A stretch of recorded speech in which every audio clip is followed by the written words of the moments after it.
Hello and welcome to the Radical Empaths podcast. I'm Josh. And I'm Liz. And on this show, we're exploring and analyzing cultural norms. And questioning our society's intricacies with some thoughtful nuance. We're inquiring about the legitimacy of conventional thinking and finding some hypocrisies to question along the way. But most importantly, remaining mindful, humble, and able to create some meaning out of all of our discussions. That's right, the meaning makers, the Radical Empaths, Ep.02. Here we are talking about something that's very important to us, again, similar to the first episode, and that is veganism. And that's because Liz recently went on a pilgrimage to the vegan Mecca. Would you like to explain your pilgrimage and where you went and what you did? Sure. I went to the Animal and Vegan Advocacy Summit right outside of Washington, D.C. in Alexandria, Virginia. And it was an absolutely incredible gathering of over 600 vegan activists that are all from all over the world. And there were a lot of workshops and talks and networking sessions and amazing vegan food. And it was very empowering, and it was an incredible experience. And why did you decide to go?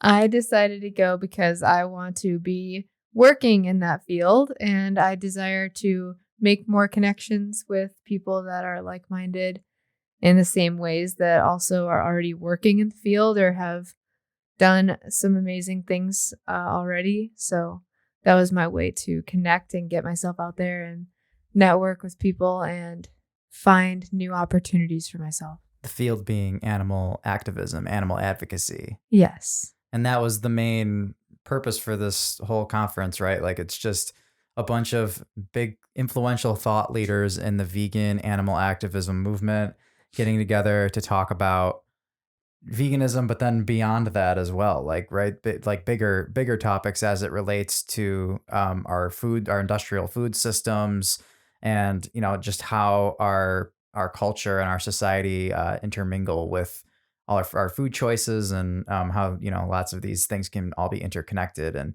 intersectionalism and all that fancy stuff.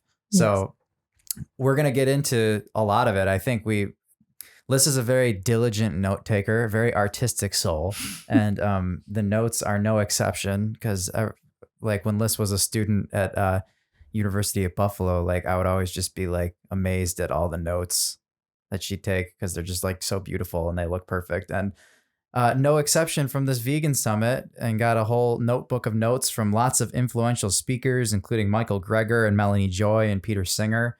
So we're gonna kind of review some of those and try to get into some thought-provoking thought processes that might have sprung up from whatever Liz experienced. So, but I guess before we get into all that, I kind of wanted to ask you, like, why do you feel so strongly about devoting an episode to talking about this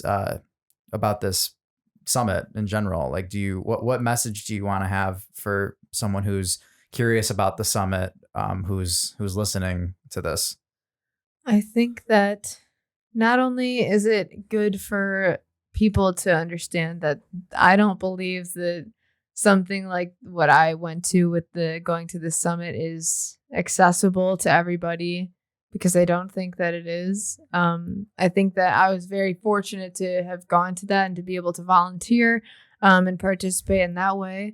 But I think it's important that people know about this or are understanding of it, because it's an incredibly powerful experience to have that many vegans in the same place, feeling that hard and knowing that much about what's going on, and being able to expose it and unravel it and just be in a shared common place that's safe for all of us.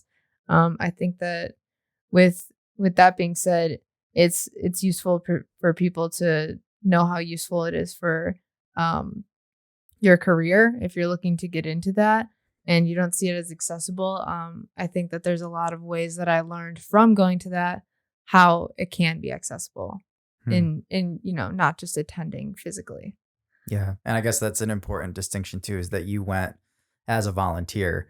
So that was kind of what I was getting at, which is, and you said it too, it's like it might seem like it's not super attainable, but I mean, you got to go to this thing for free, which was pretty cool. I mean, for people who just go to attend and sit in on all the stuff, all the speeches and lectures, and get all the food and all the perks, and joining in on the movie screenings and whatever else is going on there.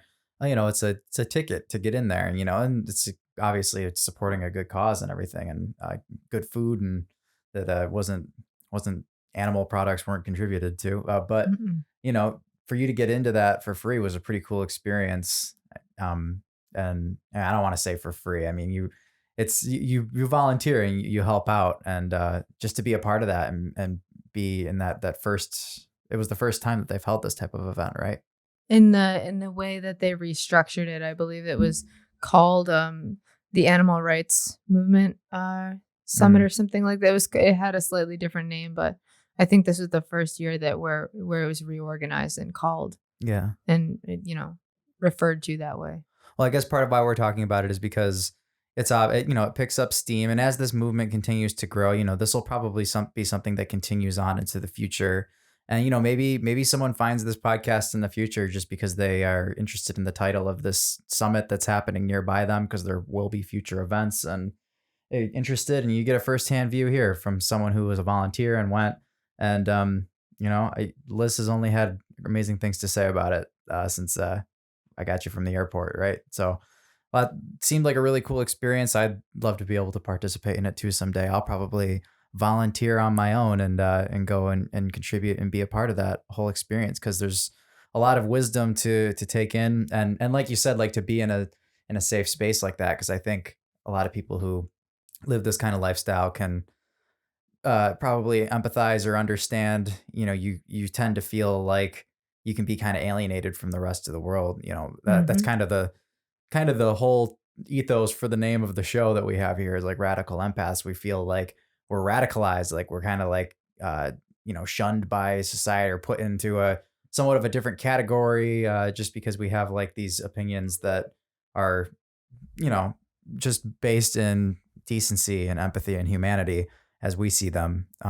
So to have like a safe space where it's just like people to come together, and that you don't have that social dynamic, and you're all kind of coming from a similar place, that must be a pretty powerful experience. Yeah. And I mean, also the other thing I was going to add to with why people might want to hear about this experience. I think that whether you're vegan already or you're not, you're pre-vegan maybe.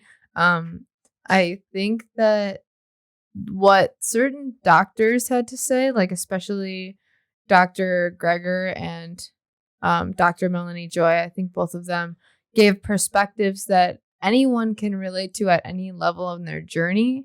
And it's just beneficial to your overall life to understand how plant based foods can impact you in a positive way. With eating solely plant based foods, like what that's going to do to change your life and how it can affect so many different things. I think that it's very important to understand those things as part of the human experience, whether you're vegan or not. Right. And probably no better person to help do that than one of the speakers who you saw at the summit, which probably would be a good way for us to break into talking about some of the content in those beautifully taken notes that you have over there. Yes. Um, that is Dr. Greger, Dr. Michael Greger. For those of you who don't know Dr. Greger, you should definitely check out. He's got like a whole YouTube channel and website. It's called nutritionfacts.org. Pretty straightforward. And this is just a guy. I'm pretty sure he lives in California, but he's just a doctor, a physician, and he doesn't do this to make a profit, run this website, and have this like whole media system where he puts out like YouTube videos, and he has a podcast. He's still a doctor first and foremost, but he just kind of like does this on the side because he's super passionate. If you listen to his podcast, you could see he's a very charismatic type of guy, and he presents things in a way that's easily understandable, and definitely a proponent, an advocate for a whole food plant-based diet. And Liz got to go to a talk, which I'm pretty jealous about, because I listen to his podcast fairly frequently, and I've never got the chance to see him in person. So Do you want to share a little bit about like what his presentation was about, what you thought some like the strongest points were, for people who are interested in learning more about veganism as it relates to how it can help your personal health?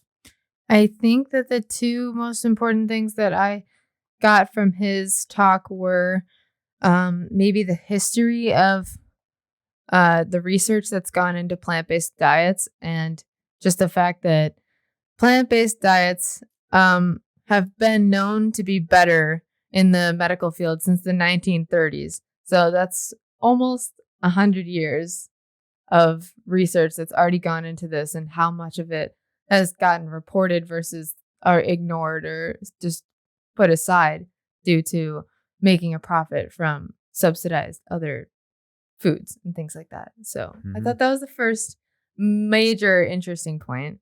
And then the second point that was very interesting was the comparison of like smoking cigarettes and the effects of that, and how it was advertised to how meat and consuming animal products is advertised, and Mm. how they were kind of like paralleled in a certain way.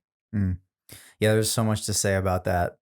But the first thing that comes to my mind is just saying, and I've heard this before too, like doctors have known since the 1930s that a plant-based diet is kind of superior for human health. And there's obviously differing studies, and everyone can find a study that supports their knowledge. But there's pretty comprehensive peer-reviewed studies to this day that say veganism, plant-based diets, healthy for all stages of living. We can get into that in another episode. But what I was going to say was, I think it's interesting that people have known that for a long time, because it reminds me about how, like, when we talk about climate change, people will be like, "Oh man, the executives at Exxon or whatever, Shell Gas, they knew that that fossil fuels were contributing to global warming all the way back in the 70s. Oh, that's terrible. How could it have continued on for so long?" Because of business interests, and so that's what makes me think a little bit about how could we know that meat isn't the superior for human diets since the 30s, but it continues on for like 100 years. How does that happen? And it's big business and marketing and just this whole brainwashing effort and towards manufacturing the typical American or Western diet that's animal centric. So you want to say something about that? Yeah, I mean, the other thing too is that like a majority of the physicians, like you were saying, it had a business interest. It could also have personal interest, where Hmm. the physicians were smoking cigarettes. So to put out statements going directly against that is just going to make them look like huge hypocrites. So it's kind of like that was a reason for the delay, as well as the business interest of. Right. Yeah. I guess I shouldn't cross metaphors because I'm comparing it to like gas companies and climate change. But yeah, to go back to the tobacco thing, because that is a really interesting comparison. You're right. Like if in 1950, a doctor was smoking a cigarette and someone came in and he was like, "Oh, just have your lucky stripe and then you'll have no problem. You'll live long and be healthy just like me." You'll drop 10 pounds. Yeah, and that was a thing. The housewives, they would smoke their cigarettes to lose weight. Like those are things that were rec- Lose your stress. yeah, like that was what was recommended by physicians, and that's what Dr. Greger says. It's a point that he makes often. Is it's like they're blinded by their own personal views on it, and that the same thing happens these days with a doctor that decides to have a thing of bacon and eggs for breakfast every day, and then he wouldn't they wouldn't recommend to their patient with cholesterol and high blood pressure, you should stop having bacon and eggs every day because that they're a hypocrite and it's going to go against their I own mean, thought yeah, it process. could go as even subtle as fish, though. I mean, having salmon, yeah, that'll, get your fatty omega 3s and all that. Just have Yeah. some fish, Yeah. you I, know? I don't want to make a overgeneralization too and say Yeah, that it is an overgeneralization. that every doctor would be like, obviously every case is different, but like Right, that's just something to keep in mind is if you're going to talk to someone, you have to be aware of what type of, personal biases they might have that they bring into what they're right. talking about.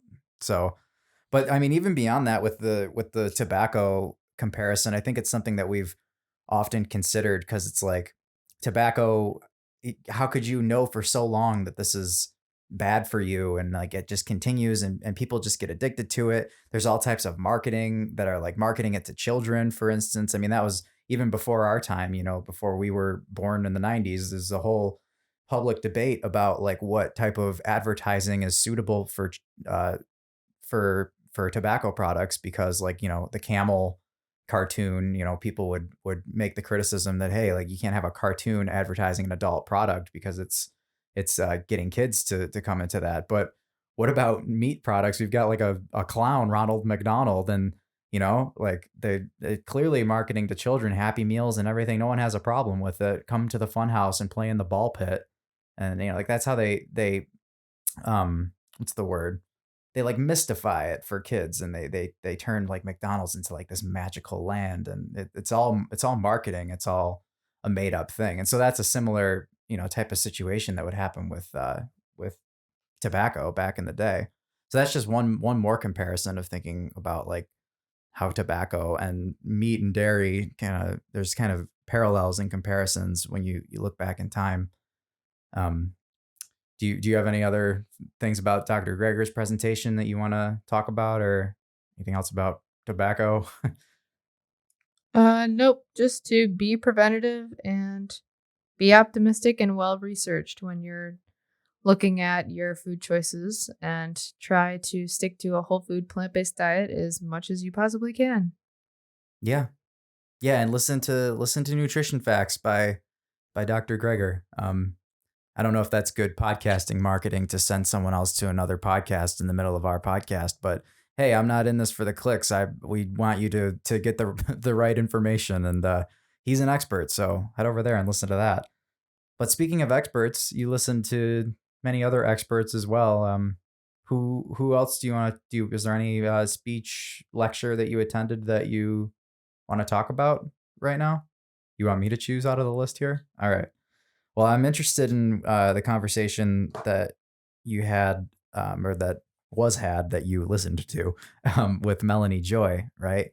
And Melanie Joy is a doctor and a longtime vegan advocate. I'm familiar with Melanie Joy because of her work in kind of like popularizing the term carnism, which is similar to the term speciesism, which we discussed on our first podcast.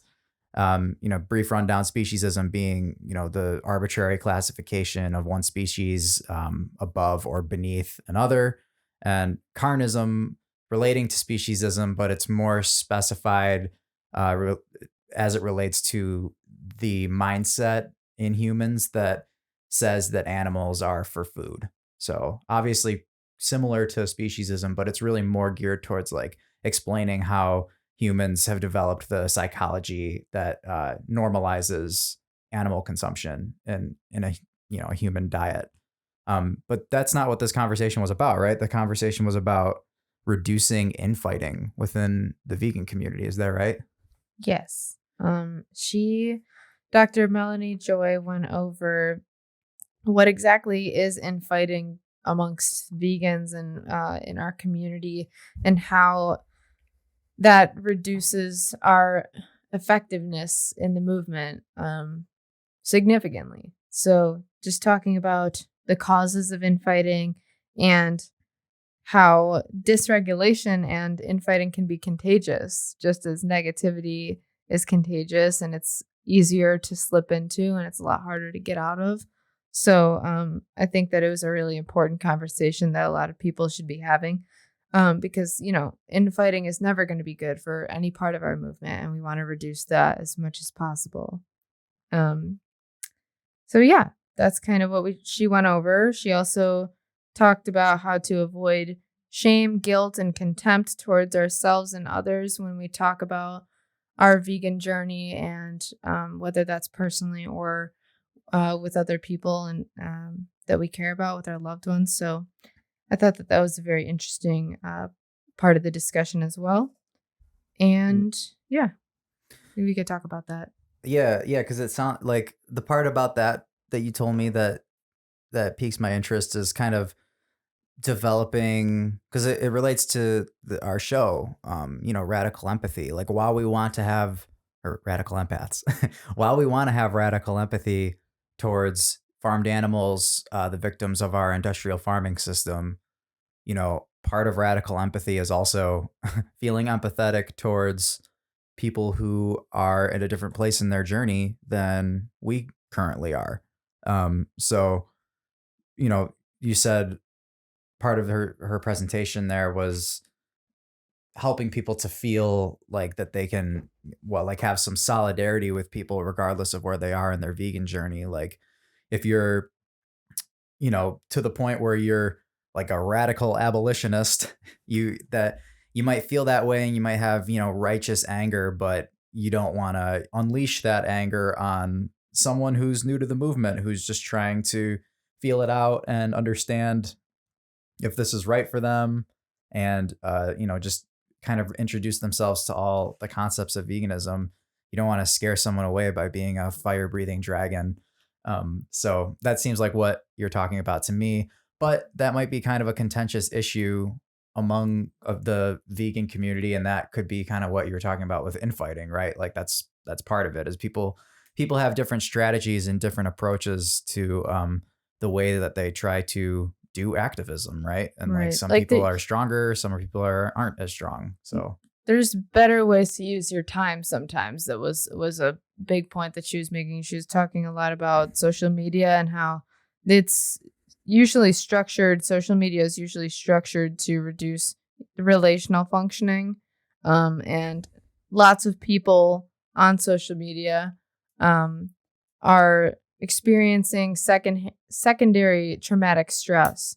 And if we don't know what that is, it's very important to know about. There's lots of symptoms of secondary traumatic stress, especially within a vegan community or a community of highly empathetic individuals. I think that it's important to understand if you're experiencing those types of things where you might feel guilty for feeling good or experience intrusive thoughts or flashbacks to your own personal trauma as it relates to current traumas that you might be re-experiencing as a vegan with, you know, seeing videos of animals that, are suffering or that they're not being treated the right way. And it's out there because we're trying to get the message across to people that need to see it in order to change their habits and decisions.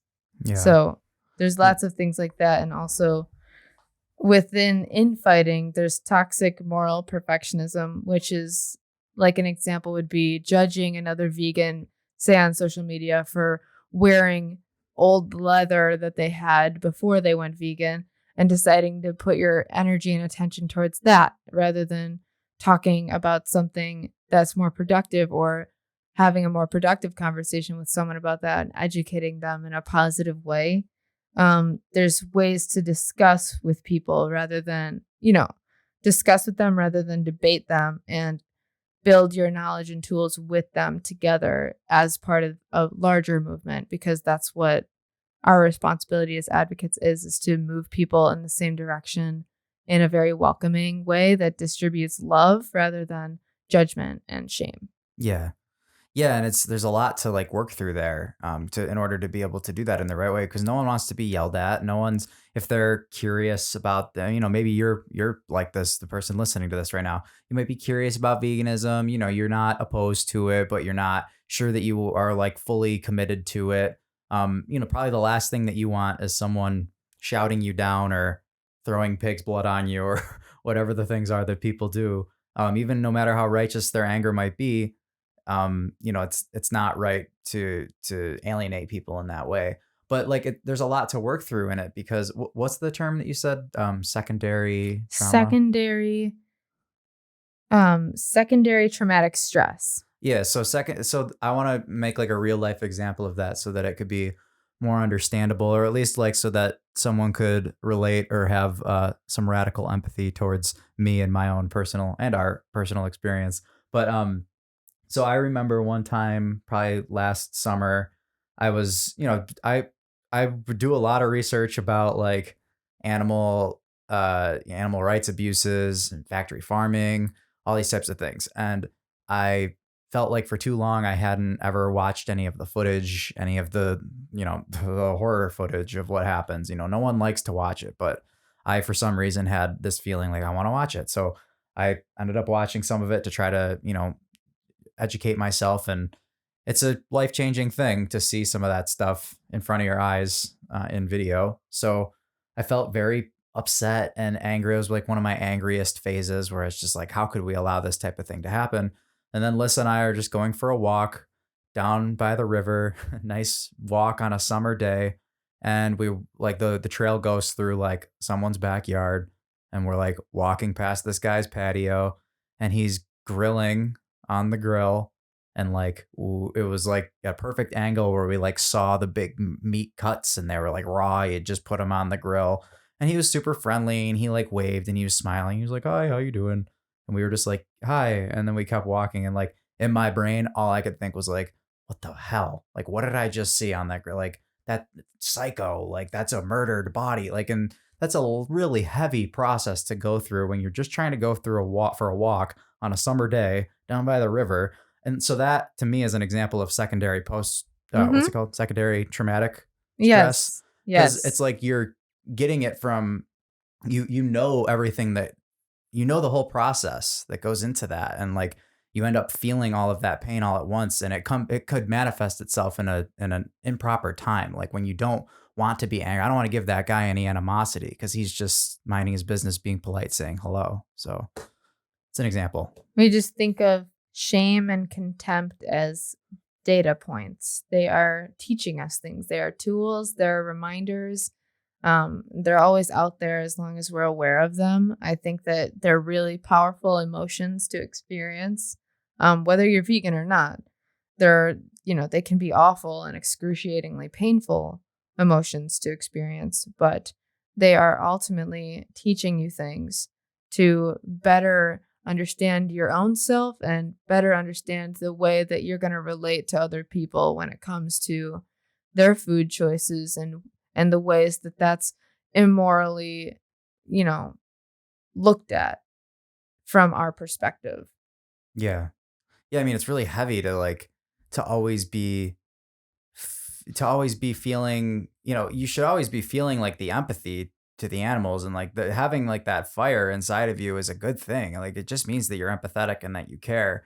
But it's good to know how to properly manifest that feeling in a way that's going to be productive and isn't going to be harmful to the way that you like interact with the world around you. And because it's just a lot of negativity to hold on to, and it can cause really tricky situations. I just think that that's an important thing to talk about. I really like that term, secondary traumatic stress, because it does kind of describe the way that it feels sometimes to kind of be really empathetic and towards animals, and going around and seeing the way that they end up getting treated, and they're served up and their body parts are on the billboards, and everybody's excited about consuming all of that stuff, and not much of a second thought given by the larger society at whole. So if you have a knowledge of it and you feel the feelings, then you just go around, and all the time you see that, it's a secondary traumatic response. It's a lot to deal with, and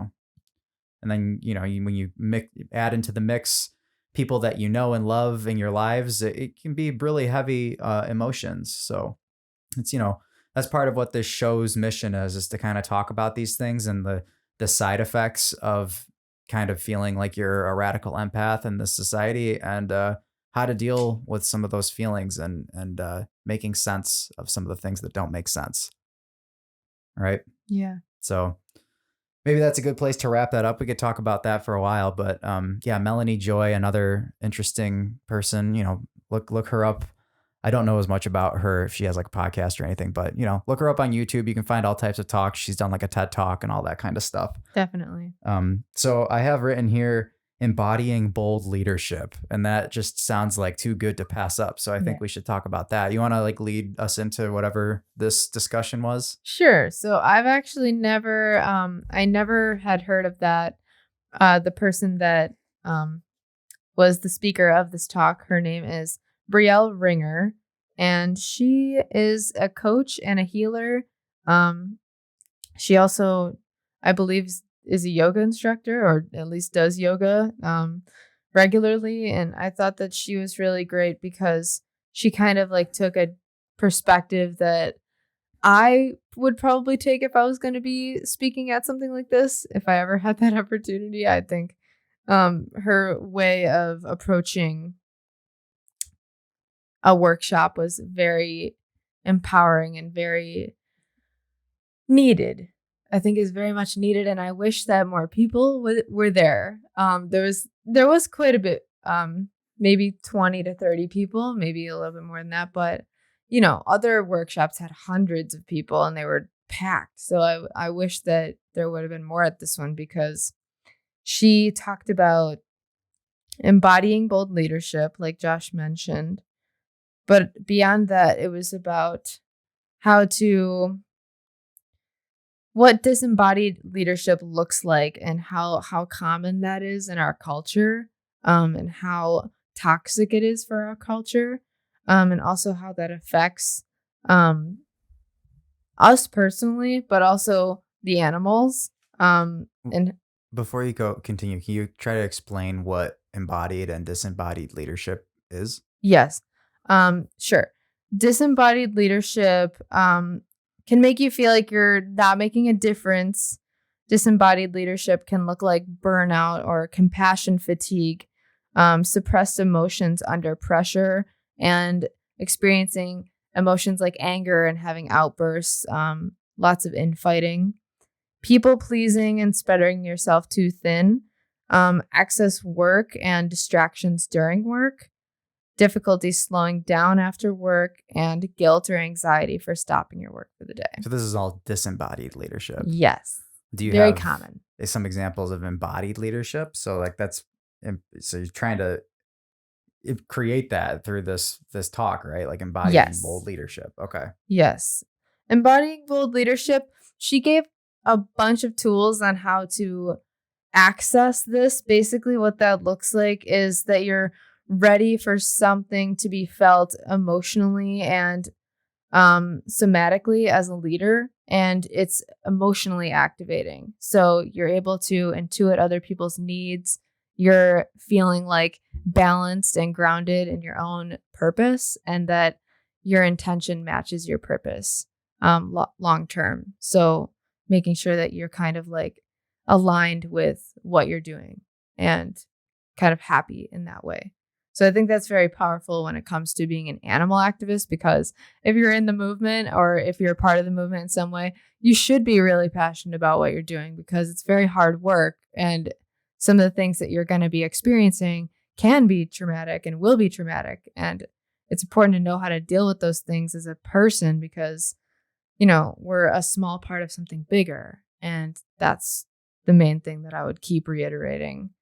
So, Seems like it relates to what we were just talking about, where it's like personally and professionally, and in your activism, you're gonna learn things that are gonna be really difficult. They're gonna be very traumatic for you in a either in a prime big T or little T traumatic, right. and you're gonna have to learn how to move forward with those things and how to incorporate them into your strategy for embodying bold leadership, right? Like Yeah. these two things that seem pretty well connected. Whether you're a leader of a team, of a group, in animal advocacy or in anything else, or if you're not a leader of a team, you're just a leader of a one person team yourself. You're Yeah. trying to figure out your best way through life. That seems like also really another important lesson.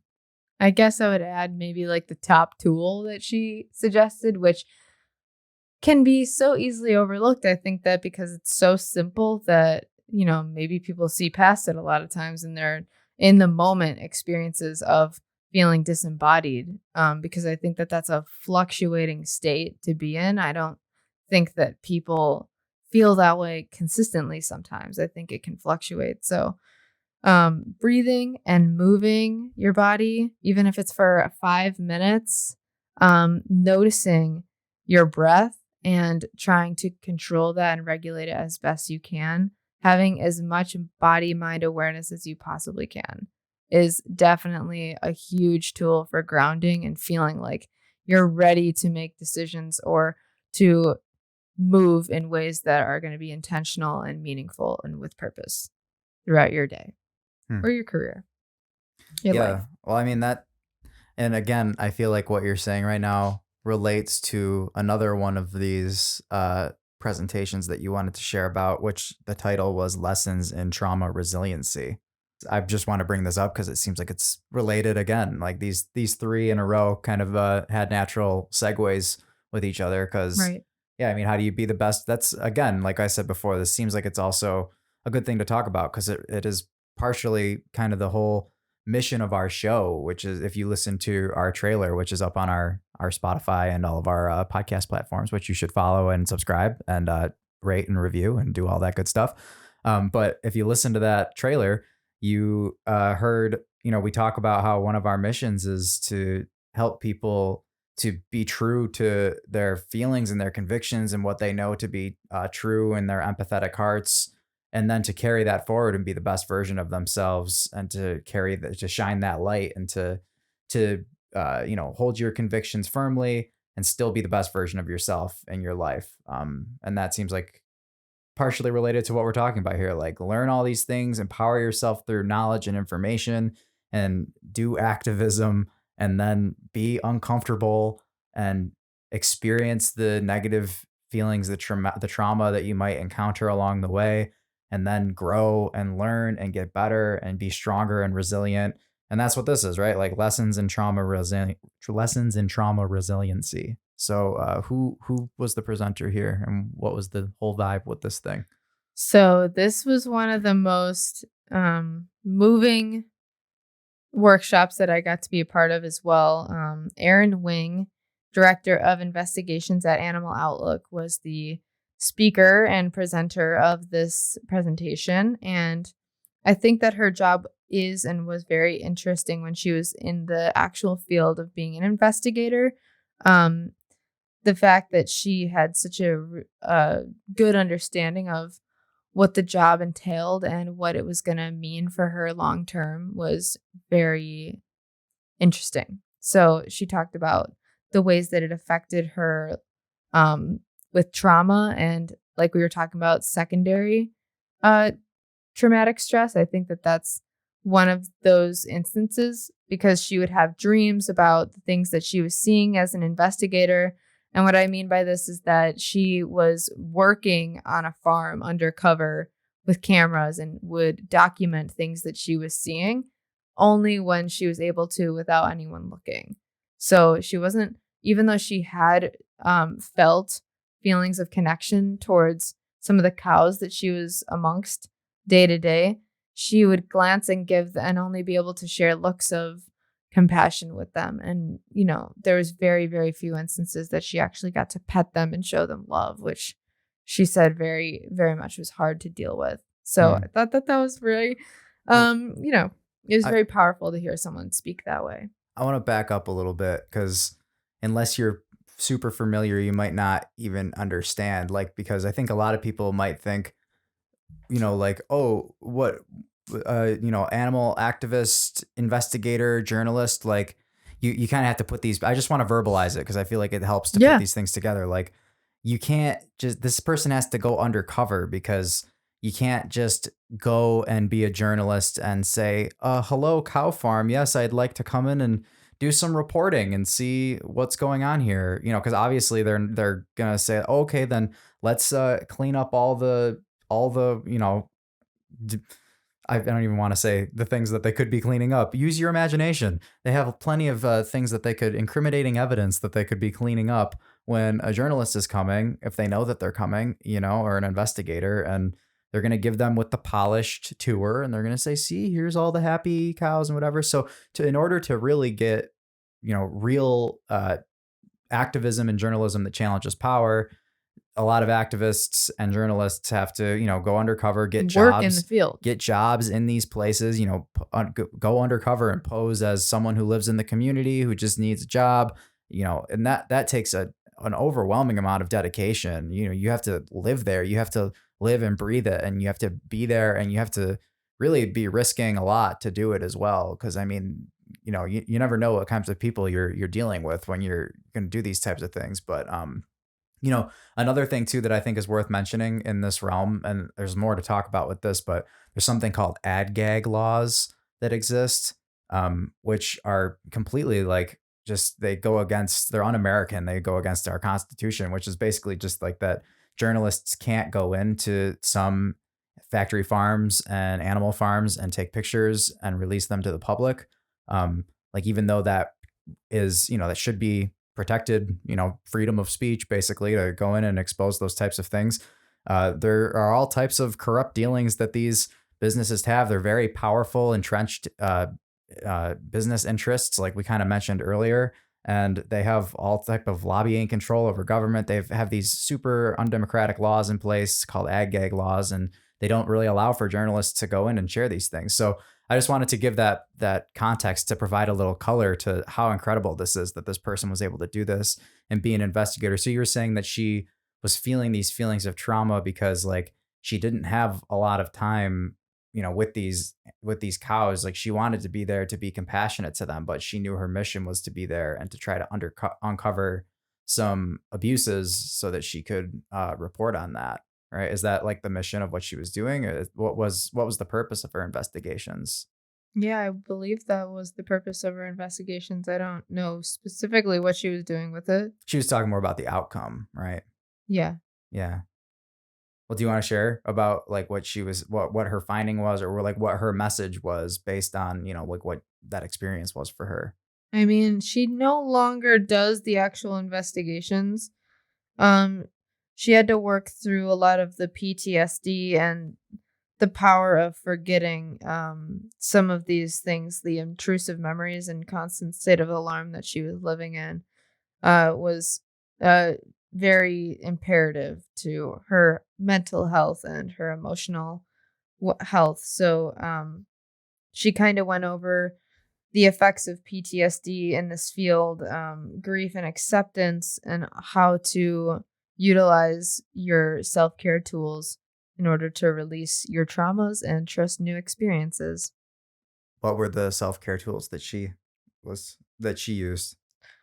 Well, mainly she talked about therapy, and how that was a tool, but also then being able to work on an animal sanctuary or volunteer rather at an animal sanctuary every week and be able to actually spend time with one of the cows that she was able to rescue when she did an Mm. investigation one time. So Oh. I'm sure that that's a very extremely rewarding experience for her. So I think that that's the main lesson that she was trying to give everybody was that throughout all of that pain and suffering that she had witnessed and how she felt so out of control with, um, you know, you can't save everybody, and she had to accept that and work through that. And the way that she was able to do that was by saving one of them and having a pure, loving relationship with it or with him. And I think Mm. that that's just a very beautiful story, and it's a good way to wrap up Aaron's speech. Yeah.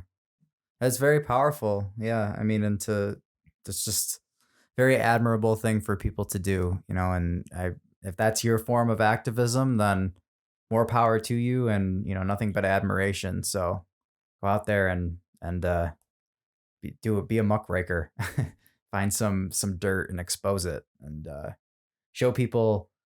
It's important work to do to get people to be kind of deprogrammed off of the happy farm animal myth that we have been all taught through marketing and through media messaging all throughout our lives. We're all taught this story and this myth and this fiction of happy farm animals and the farmers that love them and care for them. And they do that simply because they love them and not because they have a financial interest in it. So, having people that go out there and bust that myth and actually put themselves on the line, more power to you. We My respect that. my personal thinking is that I never had to see. Now, have I seen footage at this point of animals suffering in horrific ways? Yes, but have I watched documentaries, graphic documentaries to their full extent and had to see a bunch of those types of things? No, I don't think so. That doesn't it doesn't require, I don't require that in order to want to volunteer or to be an animal activist. I don't require to see the footage, but I am glad that people are documenting. I'm grateful that people are able to document that for people that that really resonates with, in terms of getting them to change their choices. But I don't believe that that's necessary for everyone. Yeah, no, I agree with that. I don't think it's necessary for everyone. This is where we even start to get into our own disagreement. Everybody has their own journeys through veganism, and Liz and I are two different people. So yeah, I mean, I feel like I did require a little bit more. I liked to didn't like it, but I like seeing that footage helped me. It like lit a fire underneath me to feel more passionate That's about why it. I'm so grateful that it's out there, because even if someone sees it and then it's years later before they encounter another experience with like a vegan, or seeing something that conflicts, the way that they live right in front of their face, like cognitive dissonance comes in, is like knocking on the door, and like makes for a really awkward, internal conflict for yourself. Right, So if, even if, you don't go vegan right after you watch a documentary or see a disturbing image or graphic, what have you, I think that it does plant seeds. I think that that's a real thing. You can have an impact in that way for long sure. term for people. Yeah, I think that vegans get some criticism for that too. Just kind of tangent now we're talking like just that's something that people do, maybe you've seen them in public, maybe you've seen videos, but like, people will go and hold up TV signs and share graphic footage just in public spaces. And that's something that, I think people criticize. Like they say, oh, we're out here with my family. We don't want to see this terrible footage. And the obvious and understandable response from the vegan activists then is like, okay, well, you shouldn't go and support this at the grocery store and the restaurants. And if you don't want your kids to look at it, then you should tell them the truths and the horrors of factory farming. How And about but advertise? I mean, we can go on and on all day about this, but like the main example to me is like when you say something like "love is rare, lust is medium rare," and it is a oh, picture of Whole a steak Foods. at Whole Foods. That We can be going just on Whole that's the Foods. epitome of like kind of like the advertisements of like, well, I don't want to see that when I'm going to get my vegetables at the grocery Yeah, the store. best organic. Don't even So, get me started. That guy, the owner of Whole Foods, John Mackey, I think his name is. He's like a self-professed vegan, but like he's one of these weak vegans. Like this is where we're talking about vegan infighting, and like I will even partake in it because this guy, like, he says that he's vegan and this stuff matters to him, and that's why when you go to Whole Foods, you'll see like all these signs that say like animal welfare certified and like sustainable, and like they use all these terms that are, just like we were just talking about before, marketing. It's like just a big marketing ploy. So that guy's the worst with that stuff, and the way that Whole Foods markets all their meat as like sustainable and cruelty free. It's just a big charade. It's all theater. So that's kind of one of the bigger points. But anyways, I was just saying. I mean, I guess we could. This proves that we could talk all about the different kinds of vegan infighting, but we should wrap up the podcast. That I was talking about, like those activists who go out and they kind of get criticized and kind of gives people the perception that vegans are very aggressive and forthcoming with their opinions and everything, and will just shove a TV in your face and make you look at stuff that you don't want to see. And that, till Lissa's point, like that's a good thing because like you're gonna have that cognitive dissonance trigger, and it's good to see these things probably, but there's just gray area, like is it good to do that? Is it not? Maybe that's something that we discuss on future episodes. I'm sure we have all different types of vegan infighting controversies that we could dig into and talk about, but we could go all night with that. That's not the point of this episode. So maybe we wrap it there, talking about the AVA summit, that what animal. it was the Animal and Vegan Advocacy Summit 2022. That is what I attended. Yeah, and it was definitely sounds like a really cool experience for you. I'm really I didn't glad that even you get got to to get go. into the food or anything Oh, like let's talk that. about the food. That's like an important part. Like, yeah, because anybody who's wanting to go to the AVA summit in the future, right? Like, that's an important thing to get you there. How was the food? I was completely vegan, and well, I mean, obviously I should start with that, but I just was blown away by the fact that there was buffet style vegan food. every single day, and you just don't have to worry about food. And they did.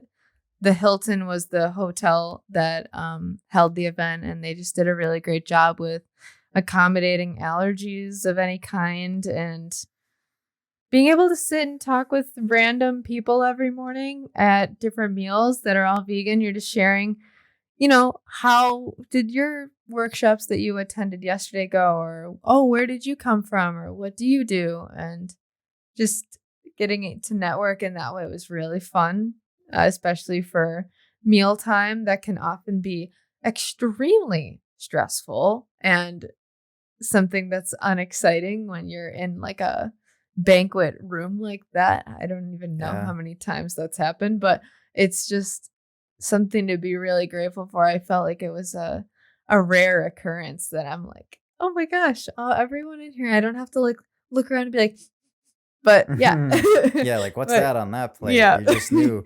Yeah, I mean, a vegan buffet, that's so rare. So that's like, that would just, because that's a thing, like for depending on where you are in your vegan journey, like if you look at meat products and you see the animal and you see the individual, then it's kind of weird to go up to this buffet and go, oh, nope, I'm just going to skip over this and then I'll get this other thing because this one doesn't have animal. Like it just kind of turns you off to the whole thing. You don't want to eat. So it must have been really cool to like just know that it's all vegan and everybody else is eating that too. It just kind of gives you a little sense of normalcy. Togetherness and unity. You want unity. That's what you really want. That's the goal.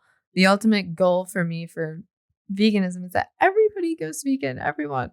But also, small addition, they made the entire snack bar vegan for the hotel. So every snack you could get was vegan. I'm like, this is extra, but I love it. I love the detail there, because if you can provide those options so readily, like, hey, everyone should know they're out there. That's proof of concept right easy. There. It's like a vegan hotel, buffet, snack bar. You got the whole thing. They did it proof for like of concept. 600 people. Like wow. So yeah, it's doable. Yes. I mean, this is the way of the future, like, so I hope that we're able to look back on this podcast from October of 2022. Yes. Maybe it might be November when it gets released. We don't know.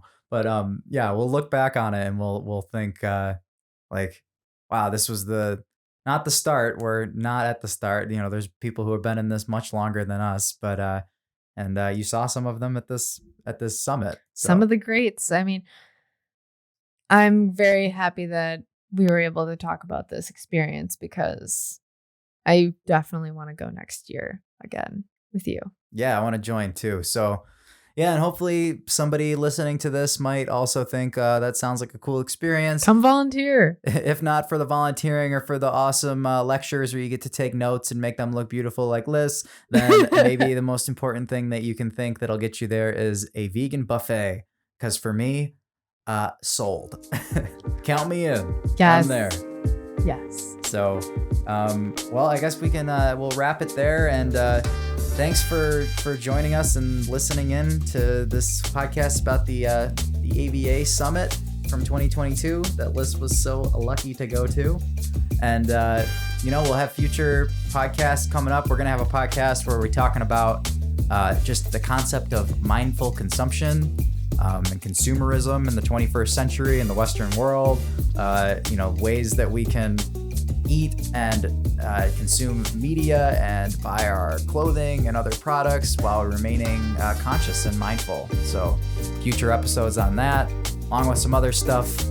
We've got more content that we are ready to do. Lots of talking and yapping that we've got on the way. So stay tuned. Stay with us, everybody. Thanks for tuning in. Stay radical, and tune in next time to the Radical Empaths podcast. Bye. Peace out.